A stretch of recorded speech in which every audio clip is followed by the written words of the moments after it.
والصلاة والسلام على الأحسن الأبيض الأنور الأدعج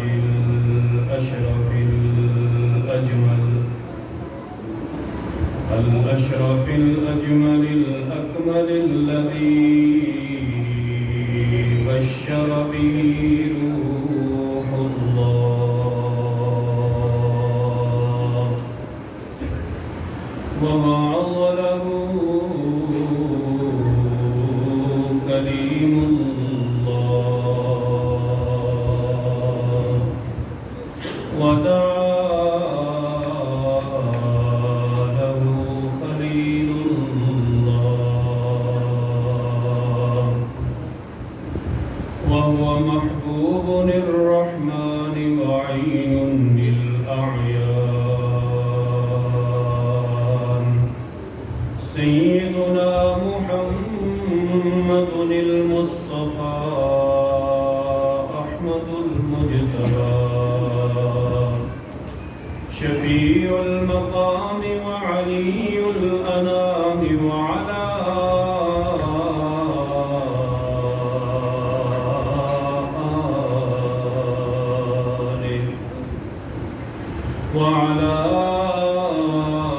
آله وأصحابه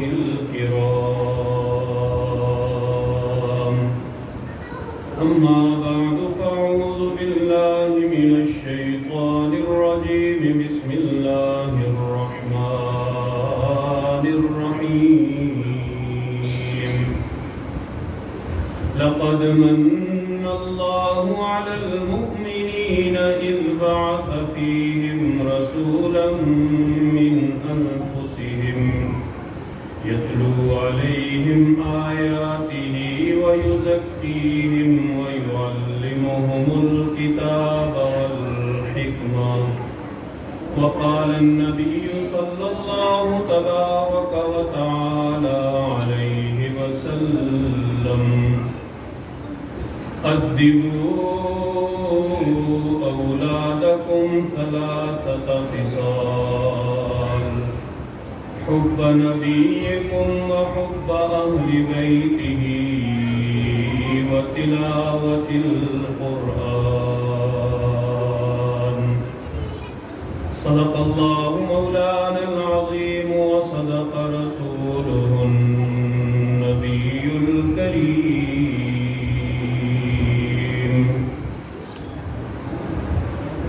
عرش و کرسی سے بالا ہے بام آپ کا آگے اللہ ہی جانے مقام آپ کا آپ کے ساتھ صدیق فاروق ہے وہ ہے جنت جہاں ہے قیام آپ کا آپ جیسا کوئی دو جہاں میں نہیں اس زمین میں نہیں آسمان میں نہیں حسن صورت عجب حسن سیرت عجب پھر عجب اس پہ حسن کلام آپ کا کیوں میں جانوں کسی اور دستور کو کیوں میں مانوں کسی اور منشور کو سب کتابوں سے افضل کتاب آپ کی سب نظاموں سے اعلیٰ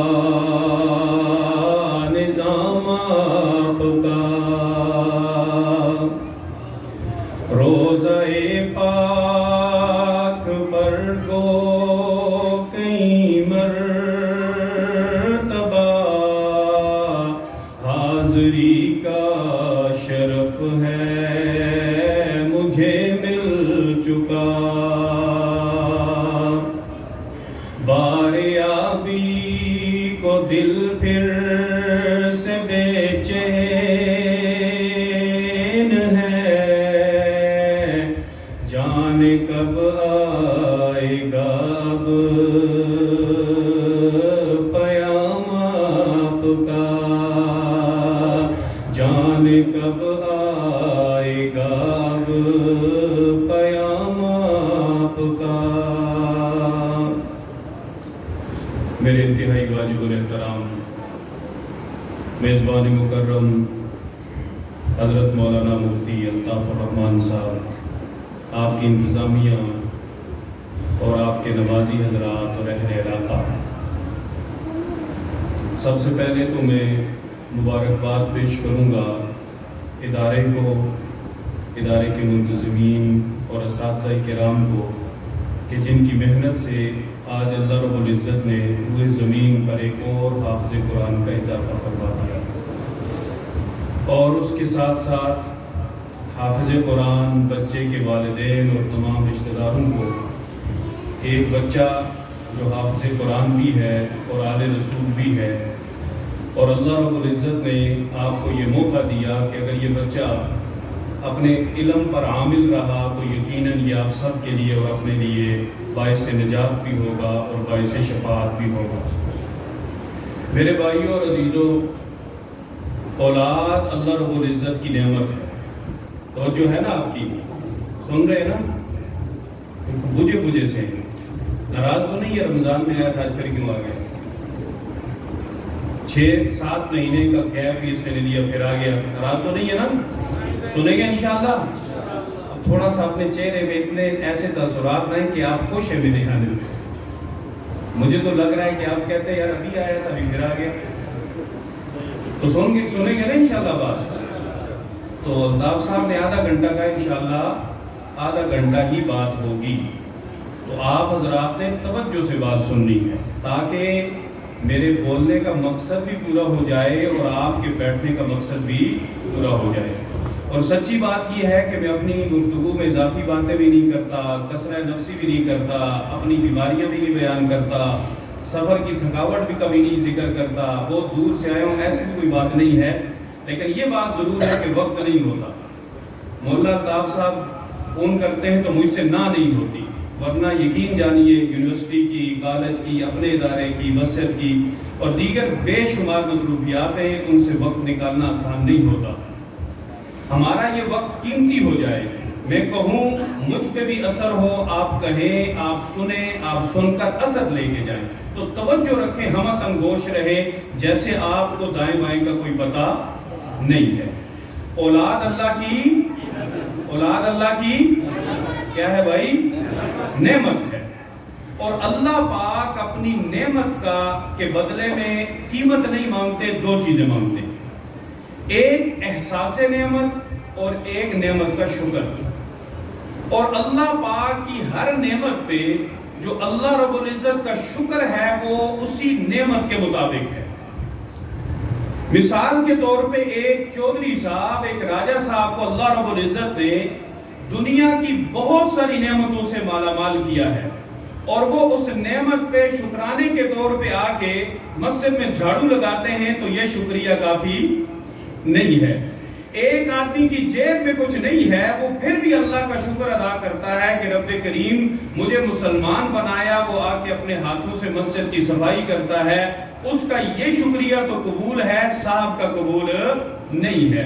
اسی طرح اولاد اللہ رب العزت کی نعمت ہے، اور اس نعمت کا احساس کرنا کہ رب کریم تو نے مجھے یہ نعمت دی، اور کتنے ہی ایسے ہیں جنہیں اس نعمت سے محروم رکھا، اور اس نعمت کے حصول کے لیے ان کی بیویاں، ان کی بچیاں، ان کی رشتہ دار خواتین اور وہ خود بسا اوقات اللہ کے ساتھ شریک ٹھہرا بیٹھے، اور اپنی پیشانی کسی کے کہنے پہ وہاں ٹکا بیٹھے کہ جہاں سے اولاد تو ملی نہیں، ایمان بھی چھوڑ کر آ گئے۔ کتنی ہی عزت دار اور باپردہ خواتین، انہیں کسی نے کہا کہ اولاد نہیں ہے فلاں جگہ چلے جاؤ، وہاں پہ کوئی نوسر باز اور بیروپیہ بیٹھا ہوا تھا، اور یہ نوسرباز اور بیروپیے آج کے اس سوشل میڈیا کے دور میں ان کی پہچان اب کوئی مشکل نہیں ہے کہ جب آپ کے سامنے ایسی باتیں بھی آ رہی ہیں کہ یہ نوسرباز جو اللہ کے اقتدار اور اختیار میں اپنے آپ کو شریک ٹھہراتے ہوئے عزت دار خواتین کو اولاد دینے اور ان کے شوہر کے دل میں ان کی محبت ڈالنے اور ان کے شوہر کو روزگار اور ترقی دلوانے کے چکر میں نہیں کہتا، سوشل میڈیا پہ جا کے دیکھیں جہاں پہ اینکر پرسن ایک نوسرباز کو یہ کہتے ہوئے دنیا کو سنوا رہی ہے کہ وہ خواتین سے یہ کہتا تھا کہ تمہیں دم کروانے کے لیے اپنی ننگی ویڈیو بھیجنا پڑے گی ورنہ کپڑوں سمیت تمہارے اوپر دم نہیں ہوگا، اور پھر حصول اولاد کے چکر میں دنیا اتنا گر جاتی ہے کہ نہ خدا ہی ملا، نہ وصال صنم، نہ ادھر کے رہے نہ ادھر کے رہے۔ میرے عزیزو، رب کائنات نے یہ پھول جیسا بچہ دیا، اس کے کچھ حقوق بھی آپ کے ذمہ رکھے۔ اولاد ایک ایسی حساس چیز ہے کہ انسان کے اوپر والدین کا حق دنیا میں آنے کے بعد فوراً فرض نہیں ہوتا، بلکہ جب انسان سمجھدار ہوتا ہے تب جا کے اولاد کے ذمے والدین کے حقوق فرض ہوتے ہیں۔ لیکن ایک بچے کا حق اس وقت فرض ہو جاتا ہے کہ جب کوئی انسان شادی کے قابل ہوتا ہے اور ماں بچے کے لیے باپ ڈھونڈ رہی ہوتی ہے اور باپ بچے کے لیے ماں ڈھونڈ رہا ہوتا ہے، اس وقت حق فرض ہو جاتا ہے کہ باپ نے آنے والے بچے کے لیے کیسی ماں تلاش کی ہے اور ماں نے آنے والے بچے کے لیے کیسا باپ تلاش کیا ہے۔ اگر بچوں کی تربیت اور بچوں کے مستقبل کو مد نظر رکھ کر شادی کا یہ بندھن بنتا ہے، اللہ کے ہاں اس کا بھی اجر ہے۔ اگر نفس کی خواہش کی تسکین اور کسی سے کیا ہوا وعدہ وعید، اپنی آنکھوں کی ٹھنڈک اور اپنے جسم کی لذت کو مد نظر رکھا اور کل بچہ پیدا ہوا، دنیا نے کہا کہ تیری ماں تو نچنیا ہے، تیری ماں تو گویا ہے، تیری ماں کا تو معاشرے میں کوئی مقام نہیں ہے، یہ بچہ کل اللہ کے ہاں اپنے باپ کا گریبان پکڑ سکتا ہے، رب کہیں گے تو پکڑ، میں تیرے ساتھ ہوں۔ اگر ایک ماں نے اپنے آنے والے بچے کے لیے ایسے باپ کا انتخاب کیا کہ جہاں خدا نہیں تھا، رسول نہیں تھا، اسلام نہیں تھا، انسانیت نہیں تھی، درد نہیں تھا، احساس نہیں تھا، عبادت نہیں تھی، ریاضت نہیں تھی، اخلاق نہیں تھا، کردار نہیں تھا، صرف دولت تھی، شہرت تھی، اس کے پیچھے یہ ٹوٹ پڑی کہ جیسے ایک گدھ مردار پہ ٹوٹ پڑتی ہے، کل یہی بچہ اس ماں کا گریبان اللہ کے سامنے پکڑے گا کہ جس کے قدموں کے نیچے رب نے جنت بنائی ہے۔ اللہ کہیں گے میں نے جنت بنائی تھی، تو نے میری اس نعمت کو جہنم میں جھونک دیا۔ ایک ایسے باپ کا انتخاب کر کے جو نہ میرا تھا نہ تیرا تھا، نہ تیرے بچے کا تھا نہ مخلوق کا تھا۔ تو میرے بھائیوں، حقوق تو بہت سارے ہیں، لیکن میرے آقا نے 3 حق بڑی خصوصیت سے بیان کیے ہیں۔ فرمایا اپنے بچوں کو 3 چیزیں ضرور سکھانا، ایک نبی کی محبت سکھانا، ایک نبی کے خاندان کی محبت سکھانا، اور تیسرے نمبر پہ قرآن سکھانا۔ بات سمجھے کہ نہیں؟ نبی کی محبت ہوگی تو رب کی محبت ہوگی، رب کی محبت ہوگی تو اطیع اللہ و اطیع الرسول آسان ہو جائے گا، نبی کے خاندان کی محبت ہوگی تو نبی کی محبت ہوگی، اور تیسری چیز ہے تلاوت القرآن۔ اپنے بچوں کو قرآن پڑھنا سکھاؤ۔ یہاں ایک چیز اور میں حل کرتا چلوں، مسئلہ حل کرتا چلوں۔ آج سوشل میڈیا کے اوپر بیٹھ کے کئی لوگ اپنی دکان چمکانے کے چکر میں آپ کو یہ کہتے ہوئے ملیں گے اور جی تلاوت کا کوئی فائدہ نہیں ہے، قرآن سمجھ کے پڑھو۔ سنا ہے کہ نہیں سنا؟ یہ 2 الگ الگ چیزیں ہیں۔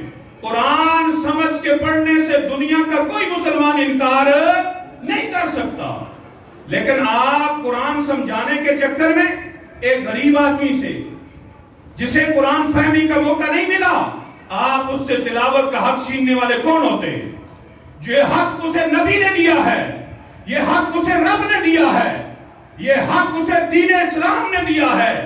جب اللہ نے نبی کو بھیجا تو نبی کو بھیج کے اللہ نے جہاں اور بہت سارے مقاصد تھے، وہاں پہلا مقصد جو جو قرآن میں بیان کیا لقد من اللہ علی المؤمنین اذ بعث فیہم رسولا من انفسہم، آگے کیا ہے؟ یتلو علیہم، علماء بولے یتلو علیہم آیاتہ، اس کا ترجمہ اللہ نے نبی کو اس لیے بھیجا ہے کہ تاکہ لوگوں کو قرآن پڑھنا سکھائے، وہ اس کی تلاوت کر سکیں۔ اچھا کوئی کہے گا یہ عام تلاوت نہیں ہے، سمجھنے والی ہے، عام کا کوئی فائدہ نہیں ہے۔ اللہ نے مسئلہ حل کر دیا، مسئلہ یوں حل کیا، یتلو علیہم آیاتہ، پہلے تلاوت سکھائے، وَیُزَکِّیہم، پھر ان کو اندر سے پاک کرے، وَیُعَلِّمُہُمُ الْکِتَاب، پھر ترجمہ پڑھائے، والحکمہ، پھر حدیث پڑھائے۔ اور اللہ فرماتے، اللہ کا رسول فرماتا ہے تم قرآن پڑھو، ایک حرف پڑھو گے کتنی نیکیاں ہیں؟ کتنی ہیں بھائی؟ سارے بولیں، ذرا بولیں نا، 10 مل بھی جائے نا، کتنی ہیں؟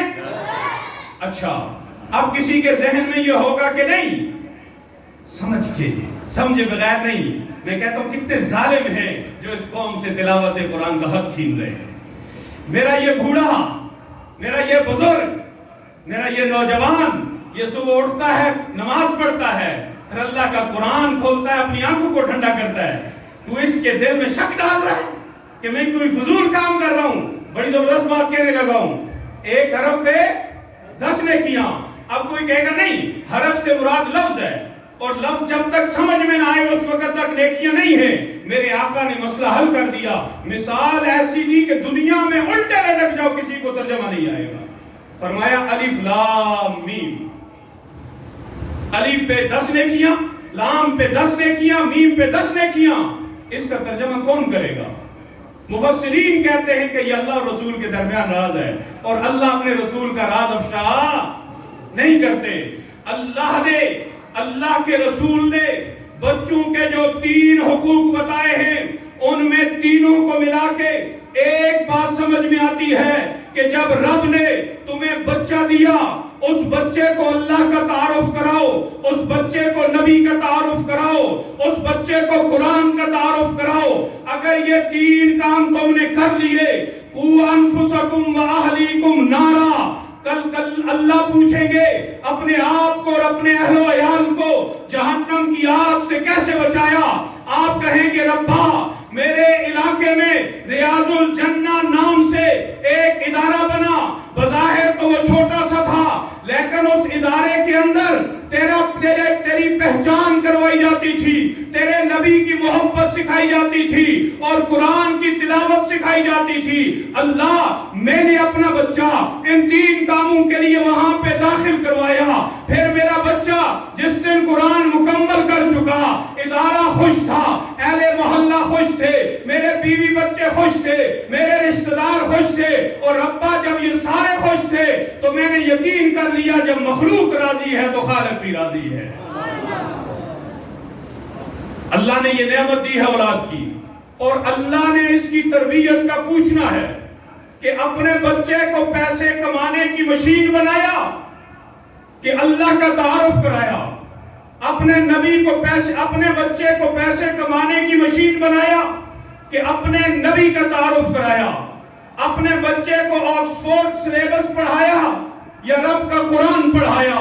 اور یاد رکھیے یہی قرآن پڑھنے والے بچے عملی زندگی کے اندر جا کے دیکھے، خدا کی قسم اگرچہ ان کی آمدنیاں کم ہوتی ہیں لیکن ان کی کم آمدنی پہ بھی ان کے ماں باپ خوش ہوتے ہیں، یہ اپنی آمدنیوں سے بھی اپنے ماں باپ کو خوش رکھتے ہیں، اور اللہ نے ان کے وقت میں برکت دی ہوتی ہے۔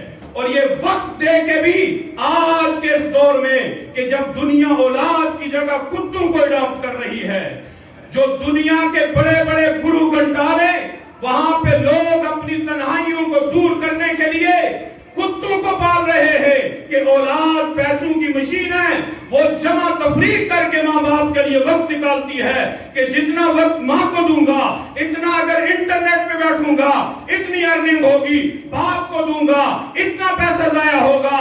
لیکن یہ بچہ جس کے سینے میں اللہ کا قرآن ہے، یہ انٹرنیٹ کی ارننگ کو نہیں دیکھتا، یہ اپنی کمائی کو نہیں دیکھتا، بلکہ یہ دیکھتا ہے کہ ربا وہاں نہیں جا سکتا، 12 لاکھ خرچہ ہوتا ہے، یہاں قریب ہی جاؤں گا، ماں کو دیکھوں گا،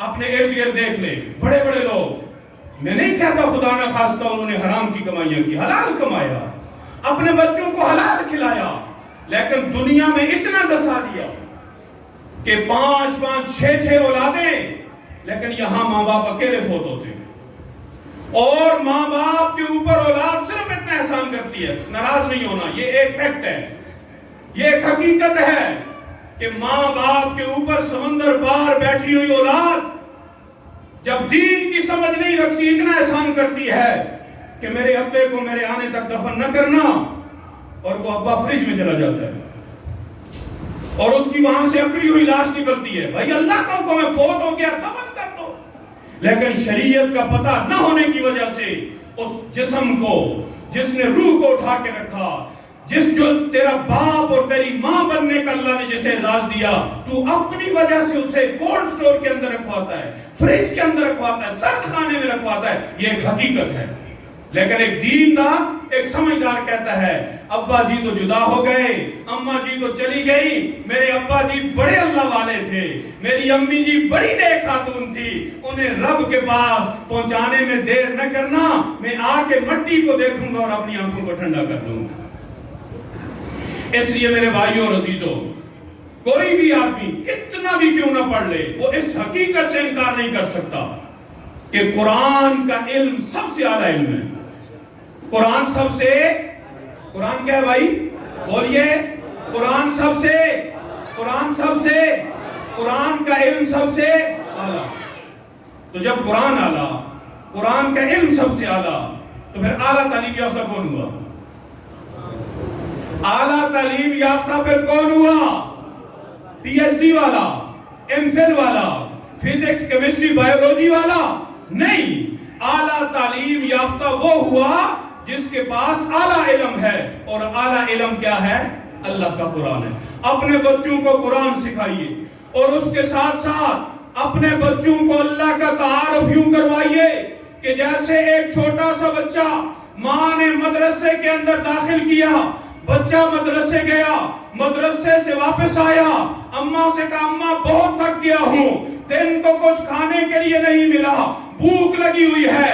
ماں تھی، تربیت کرنے والی تھی، اللہ کی عارفہ تھی، اللہ کی عابدہ تھی، ادبوا اولادکم ثلاثۃ خصال سے واقف تھی۔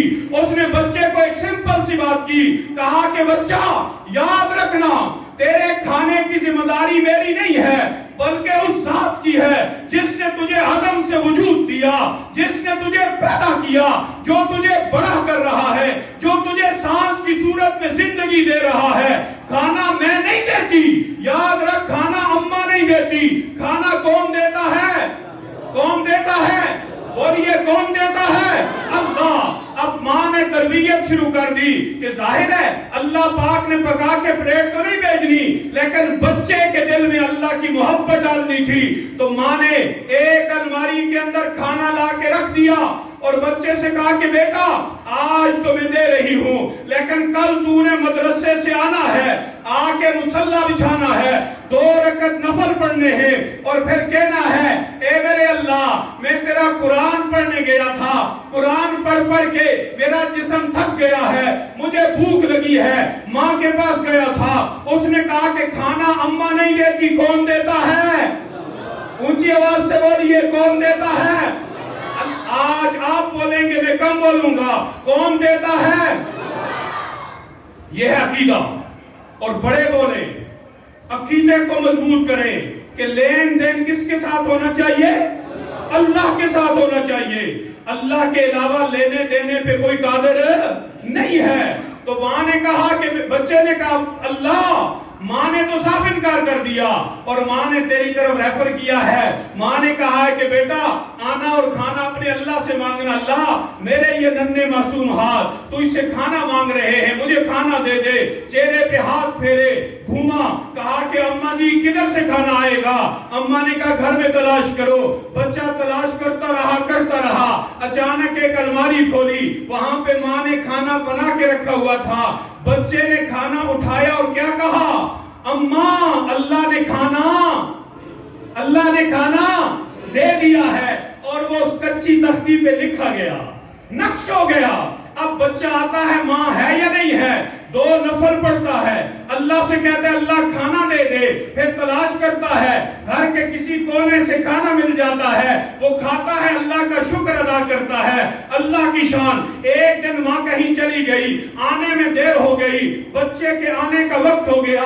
اب ماں بھی اللہ والی تھی, معمولی عورت نہیں تھی, اس نے ادھر ہی مصلی بچھایا اور اپنے رب سے یہ کہا, اے میرے ربا, اس معصوم سے دل کو میں نے تجھ سے جوڑ دیا ہے, آج میں نہیں ہوں تو کیا ہوا, آپ تو ہیں نا, اللہ آج میری اس تربیت کو بچا لینا. اللہ اگر آج وہ معصوم سا دل ٹوٹ گیا پھر میں اسے نہیں جوڑ سکوں گی. اور یہ بات صرف اس نے نہیں کی تھی, میرے نبی نے بھی بدر میں یہی کہا تھا, اللہ میں اپنی ساری جمع پونجی تیرے پاس لے آیا ہوں, اللہ مارنا ہے تو مار دے, بچانا ہے تو بچا لے, فتح دینی ہے تو دے دے, شکست دینی ہے تو دے دے, لیکن اللہ میں تجھ سے یہ ضرور کہوں گا کہ اگر یہ میری جماعت, اگر یہ میری محنت, اگر یہ میری جمع پونجی آج لٹ گئی, مٹ گئی, تو قیامت تک روئے زمین پہ تیرا نام لینے والا کوئی باقی نہیں ہوگا. رب نے نبی کی لاج رکھی اور آج نبی کی ایک امتیاں اللہ کے سامنے میلوں دور مصلی بچھا کے گڑ گڑا رہی تھی. بچہ گھر میں آیا, دیکھا ماں نہیں, کہا کیا ہوا ماں نہیں, کھانا تو اللہ نے دینا ہے, مصلی بچھایا, گھر میں تلاش کیا, الماری کھولی, آج تو سارا گھر خوشبوؤں سے بھر گیا, کھانا نکالا, کھایا اور اپنا آرام کرنے کے لیے لیٹ گیا. ماں ہانپتی کانپتی گھر پہنچی, بیٹا تو خیریت سے ہے, تو ٹھیک ہے, تو نے آج بھی کھانا کھایا کہ نہیں. بچے نے عجیب جواب دیا, کہا کہ ماں روز کھاتا ہوں, اس ذات کی قسم جو دینے والی ہے, جیسا آج کھایا ہے اس سے پہلے کبھی نہیں کھایا ہے. کبھی اللہ پہ بھروسہ کر کے, اسباب کی دنیا سے باہر نکل کے, کبھی اس انداز سے تربیت کیجئے اپنی اولاد کی, اور اپنی اولاد کو اللہ کا تعارف کرائیے. پھر دیکھیے وہ بڑا غیور ہے, اللہ بڑی غیور ذات ہیں.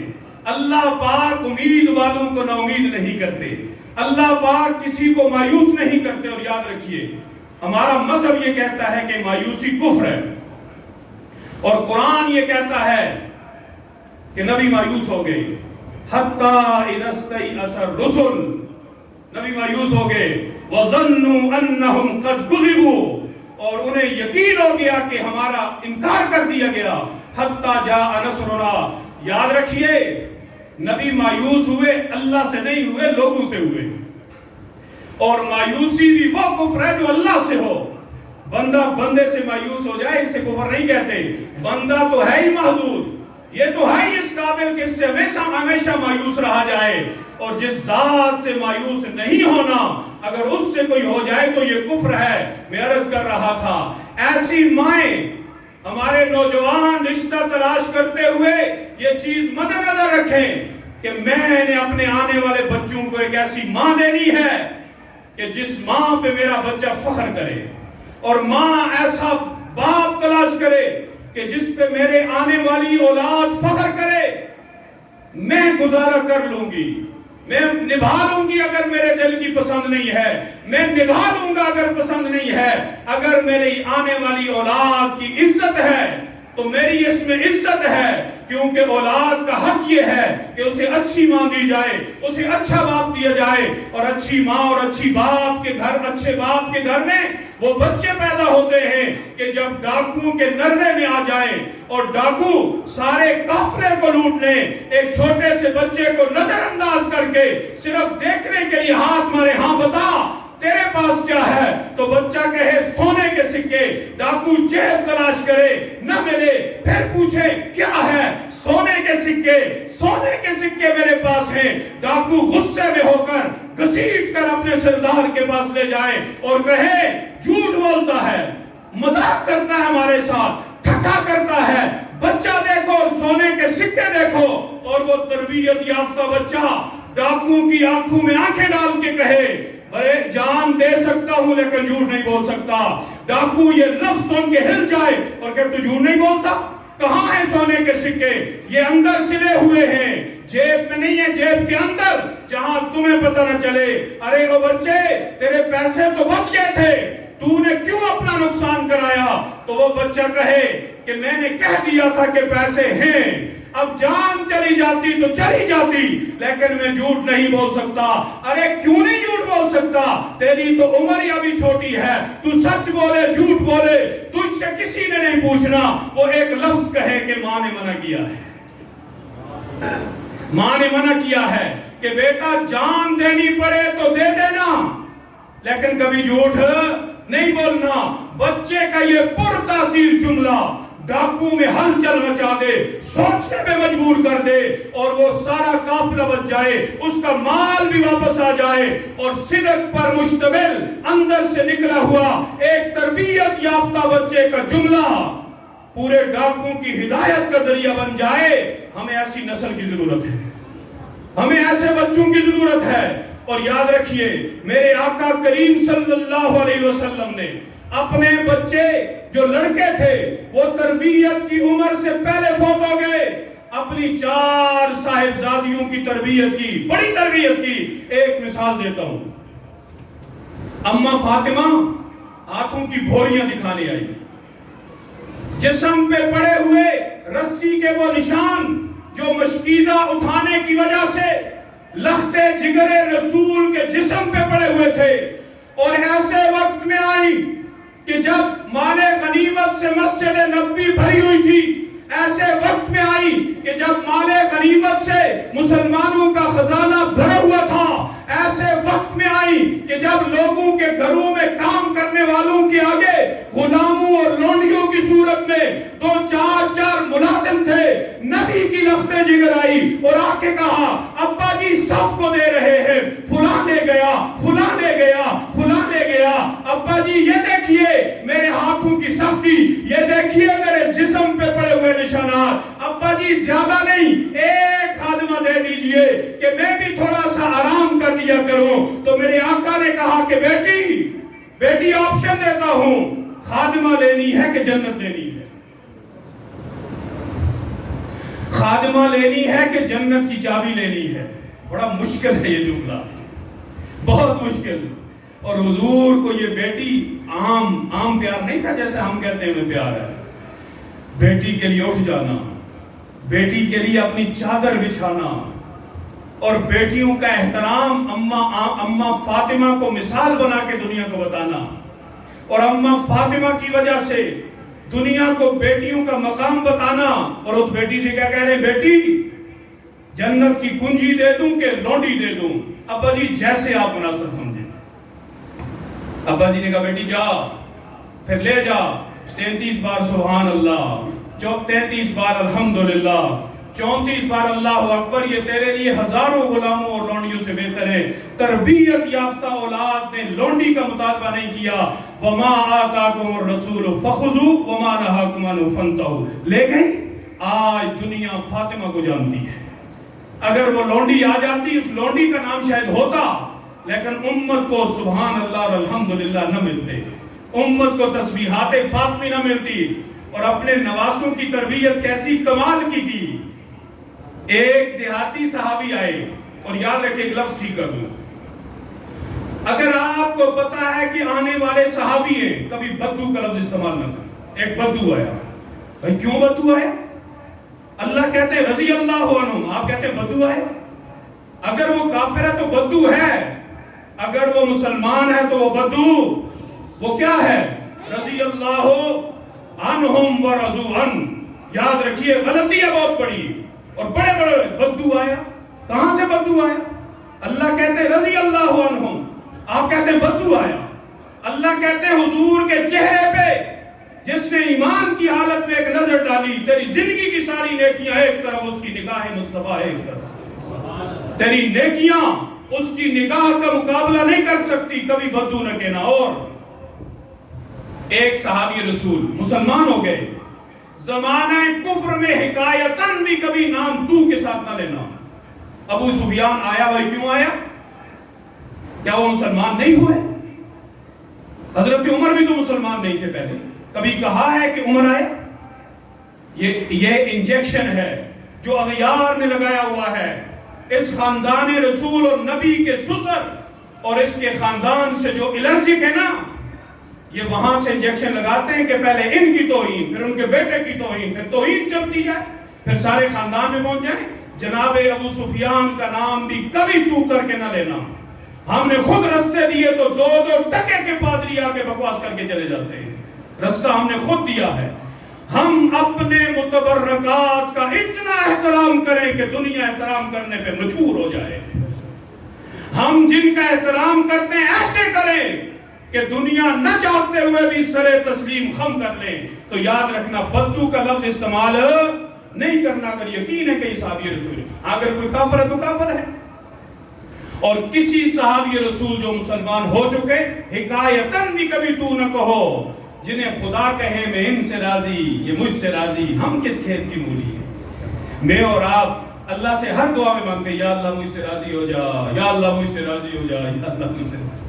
بڑے بڑے لوگ مانگتے ہیں یا اللہ راضی ہو جا، کبھی جواب آیا ہے کہ میں راضی ہو گیا؟ نہیں آیا۔ انہوں نے کہا اللہ راضی ہو جا، تو جواب آیا کیوں کہتے ہو؟ میں تو راضی ہی راضی ہوں، اس لیے راضی ہوں کہ تم مجھ سے راضی ہو، میں تم سے راضی ہوں۔ اور جناب رسول اللہ صلی اللہ علیہ وسلم نے اپنے نواسوں کی تربیت کی، اور کیا کمال کی۔ یہ ہے بچے، ہمارے بچے کسی بزرگ کو دیکھ لیں مذاق اڑاتے ہیں اس کا، اور نبی کا خاندان جس کے بارے میں نے کہا ادبوا اولادکم ثلاثۃ خصال حب نبیکم وحب اہل بیتہ، یہ ہے اہل بیت۔ ایک صحابی آئے، نو مسلم تھے، بڑی عمر کے تھے، وضو کرنا نہیں آتا تھا، مسجد نبوی میں بیٹھے، پانی اٹھایا، زور سے پہلے یوں مارا، پھر پانی اٹھایا، زور سے مارا، کبھی ادھر کبھی ادھر۔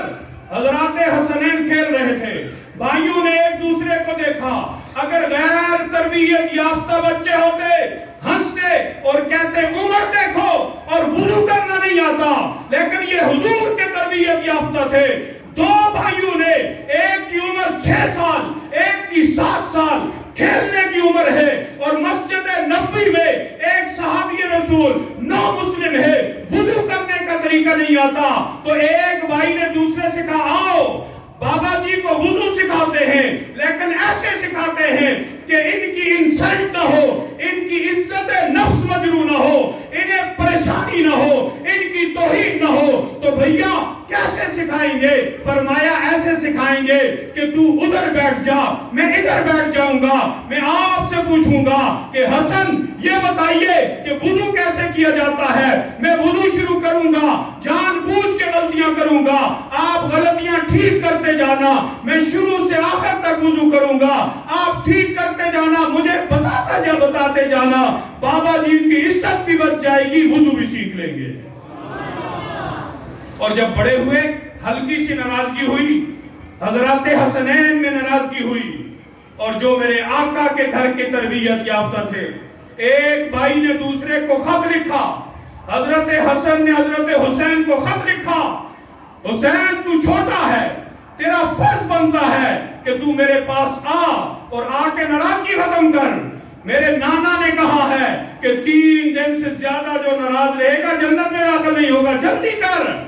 اور چھوٹے بھائی نے کیا خط لکھا کہ بھیا آپ کا حکم سر آنکھوں پہ، میں ضرور آ جاتا، لیکن میں نے نانا سے سنا ہے کہ جو صلح میں پہل کرے گا جنت میں 500 سال پہلے جائے گا، میں نہیں چاہتا کہ میرا بڑا بھائی پیچھے رہ جائے اور میں 500 سال پہلے جنت چلا جاؤں، آپ آئیے۔ بھائی نے سنا، کہا تو نے ٹھیک کہا، جہاں تھے وہاں سے آئے اور دونوں بھائی گلے لگ گئے جیسے کوئی بات ہی نہیں تھی۔ آئیے اہل بیت کا نام لینے والوں، صرف نام لینا کافی نہیں، صحابہ کا نام لینے والوں صرف نام لینا کافی نہیں، اپنے بچوں کی تربیت کیجئے، اس انداز سے کیجئے، نبی کو پہچانتے ہو، رب کو پہچانتے ہو، صحابہ کو پہچانتے ہو، اہل البیت کو پہچانتے ہو۔ یہ سب کچھ گھر میں ممکن نہیں ہے۔ ماں بسا اوقات ہاتھ کھڑے کر لیتی ہے، باپ کے پاس وقت نہیں ہوتا۔ رب کریم نے احسان کیا امت کے اس دور پہ، گلی گلی، کوچے کوچے، ایک نہیں، 2 3 4 اللہ کے گھر بن گئے، مدارس بن گئے، مراکز بن گئے، قرآن کی تعلیم کے ادارے بن گئے۔ یاد رکھیے یہاں 2 چیزیں ہیں، ایک ہے پس منظر، ایک ہے پیش منظر، ایک ہے سکرین پہ، ایک ہے بیہائنڈ دا سکرین۔ سکرین والے یہ ہیں، بیہائنڈ دا سکرین آپ ہیں۔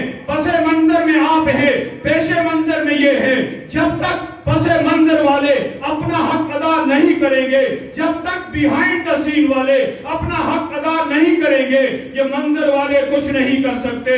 یاد رکھیے، اللہ کو اپنا نظام اور اپنے ادارے اور اپنا دین چلانے کے لیے ہماری ضرورت نہیں ہے، یہ ہماری ضرورت ہے کہ رب ہمیں قبول کر لے۔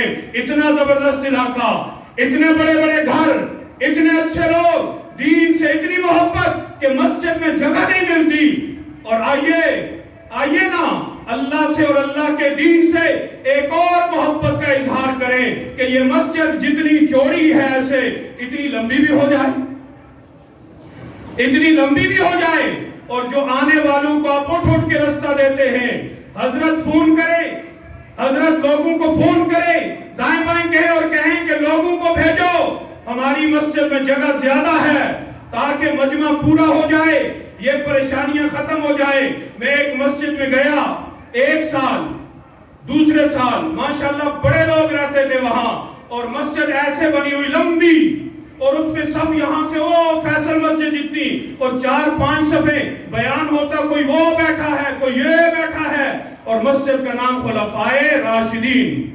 میں نے ایک بات کی، میں نے کہا یہ مسجد بدلو یا نام بدلو۔ لوگوں نے صدیق اکبر مسجد اتنی بڑی بڑی بنا دی، فاروق اعظم مسجد دیکھ کے دل خوش ہوتا ہے، عثمان غنی کیا بات ہے، علی المرتضیٰ کیا بات ہے، نام چاروں سنبھال لی، اور حالت یہ ہے کہ ایک بندہ مشرق میں کھڑا ہے، ایک مغرب میں کھڑا ہے۔ میں نہیں کہتا کہ میرے جیسا آپ کو نہیں ملے، اللہ کی قسم مجھ سے کروڑوں بہتر ملیں گے، لیکن اس حال میں آئندہ نہیں آؤں گا، اس حال میں آئندہ نہیں آؤں گا۔ آپ کو نہیں کہہ رہا، ان کو کہا، اور اچھے لوگ تھے، آپ کی طرح اچھے لوگ، الحمدللہ۔ اگلی دفعہ میں گیا 1 سال بعد، یقین کیجئے ممبر پہ بیٹھا ہوں، اتنی خوبصورت مسجد کہ میں حیران ہو گیا، اور اٹھنے کا دل نہیں کر رہا تھا، کیا لکڑی کا کام، کیا کارپیٹ، کیا سیلنگ، کمال کی مسجد۔ میں نے کہا سبحان اللہ، حق ادا کر دیا، اور اس علاقے کی بہترین مسجد بن گئی اللہ کے فضل و کرم سے۔ ایسے کئی واقعات ہیں۔ آپ کی مسجد کا نام ہے، کیا نام ہے؟ نام مشکل رکھا ہے مولانا صاحب نے، کوئی دیسی سا ہوتا آپ کو آ جاتا۔ کیا نام ہے؟ کیا معنی ہے اس کا؟ کیا معنی ہے اس کا؟ نمازی جو یہاں کے جو روز آتے ہیں وہ بتائیں۔ جنت کا باب، یا آپ لغوی تعریف چھوڑیں، اصطلاحی تعریف، وہ جگہ جو نبی کے روزے اور نبی کے منبر کے درمیان ہے، یہ نام ہے آپ کی مسجد کا، جنت کا ٹکڑا۔ تو کیا اتنا ٹکڑا اگر پورے محلے کو اللہ پاک جنت میں دے دے گا، جاؤ جنت دے دی، یہ ریاض الجنت و مصر ہوتے، لے جاؤ اور جاؤ، ٹھیک ہے، کافی ہے یہ؟ اور یہ کافی نہیں ہے۔ حضور نے فرمایا کہ اللہ سے جنت بھی مانگنی ہے، اور جنت الفردوس مانگنی، زیادہ مانگنی ہے، بڑی جنت مانگنی ہے، کیونکہ وہ وہاں پہ جو الاٹ ہو گئی اس میں آگے وراثت بھی نہیں ہے، تقسیم بھی نہیں ہے، حصہ تمہاری ہے۔ لہذا ریاض الجنہ، جنت کا ٹکڑا، جس کو جتنا چاہیے وہ اپنا اتنا حصہ ڈالے۔ میں پروفیشنل چندہ کرانے والا نہیں، میری مسجد میں چندے کا اعلان نہیں ہوتا، مجھے شرم آتی ہے مانگتے ہوئے، میری اپنی مسجد میں رومال نہیں گھومتا، میری مسجد میں کوئی دروازے پہ بیٹھا ہوا نہیں ہوتا، لیکن الحمدللہ سولر لگانا تھا، میں نے ایک اعلان کیا مغرب کی نماز میں، تو 32 میں سے 9,65,000، دوسرا اعلان کیا جمعے میں زیادہ ہو گئے، میں نے باقیوں کو واپس کیا، میں نے کہا اگلی دفعہ آنا، سولر والے پورے ہو گئے ہیں۔ الحمدللہ ہمارے علماء، ہمارے یہ حضرات استغنا والے، ہم تنگ نہیں کرتے، ہم ہر ایک کو تنگ نہیں کرتے، لیکن جب ضرورت پیش آ جاتی ہے متوجہ ضرور کرتے ہیں، اللہ کسی کو روڈ سے بھیج دے گا، چلتا چلتا اچانک نماز کا وقت آئے گا، گاڑی رکے گی، اندر مڑے گی، میپ بتائے گا اندر ریاض الجنہ مسجد ہے، وہ آئے گا، دیکھے گا اور کہے گا کہ کتنی وسیع کرنی ہے، کر لو، اللہ دینے والا ہے، آپ کر لو، اور پھر ہم ہاتھ ملتے رہ جائیں گے۔ ایسا نہ ہو کہ میرا گھر اللہ کے گھر سے زیادہ خوبصورت ہو۔